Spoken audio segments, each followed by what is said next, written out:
So we're looking at, this is a good way of using theory in a practical sense. Yeah, because as we said, sometimes when you just read about theory, you're not using it for anything. Yeah, so you're doing a song, Danny California. So what you want to do, like John Frusciante, he's jamming over the guitar parts, but he's using the right notes, putting them in the right places. So it's a good thing you can do with your looper. So if you put down the loop of the chords, which is A minor, G, D minor. So you got them chords, yeah? Now your next thing is, I'm going to ask you off the top of your head again now, what notes are in the chords of A minor off the top of your head, you know? So A, E and A. That's C, C. Yeah? So you got A, C and E, yeah? Yeah. G major chord, what are the three notes what make a G major chord? Looking at your guitar. G. G's the first one, yeah. You got and G, D, B and D. B, yeah. What is in a D minor chord? No, go on. D, F and A, yeah? Right. So the first thing you got to do is remember what them notes are, yeah? Yeah. So you got to go A minor, A, C, E, G, Yeah. G, B, D, D minor, D, F, A. So I'm not having to think about Yeah. it, it's inside now. Now, these unison bends, down at unison bends, we play a note A, and you put your second finger there on the 12th fret, you're bending up to it comes to the same pitch. So that's an A and you're bending up to an A, so you get that, that's what unison bend is, yeah?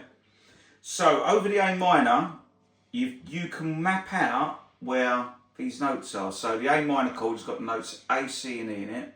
You've got A on the 10th fret, you've got an E on the 5th fret, you've got a C on the 1st fret, which would be quite hard to bend, and you've got a C there on the 13th fret, E on the 17th fret, but you want to work that out yourself. Then you do the same for the G chord, so you go, I've got a G, got a D there, I've got a B there, got a D, etc. Do that for the D minor, D, F, A, D. See, I'm just going to them, yeah? So you want to do that. Then you want to put on the backing, and then what I'm going to play is play the chord tones. So look, wait for it to go round. So I'm going to pick out C, B, D, E. So C's in the chord, ready? So it works like this.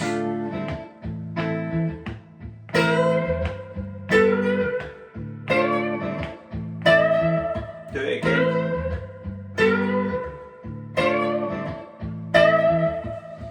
So what did I do there? Over the A minor chord, I played C, because that's in the chord of A minor.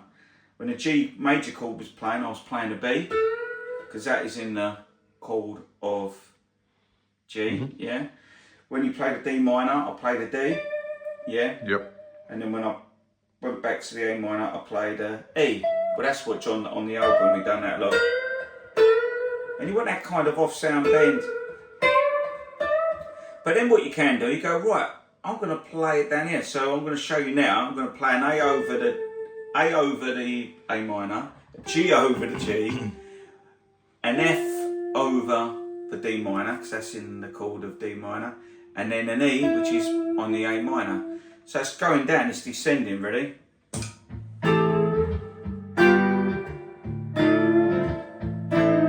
Works, don't it, yeah? Now you think, well, what could I do on the way back up? So descending, and then we want to go up the other way. So now I'm going to start on that E again, then over the G, so over the A minor I'm going to play the E again, over the G I'm going to play the G, over the A minor, actually I'm going to jump up to the C, and then, yeah, A minor, G, no, sorry, so A minor, going to play an E, over the G chord we're going to play a G, over the D minor we're going to play an A, because that is in the chord D minor, and then we're going to play a C to finish off. So we're going to go descending, then up again, ascending, ready? See how it sounds?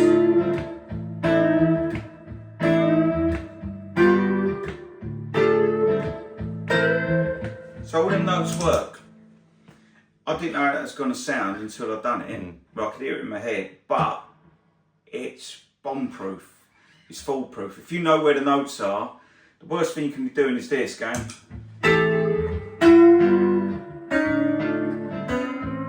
Like guessing where it is. So, what it does, it gives you theory in practice. put it on with a looper and work it out and do it that way. Make sense? Nice one. Thank you.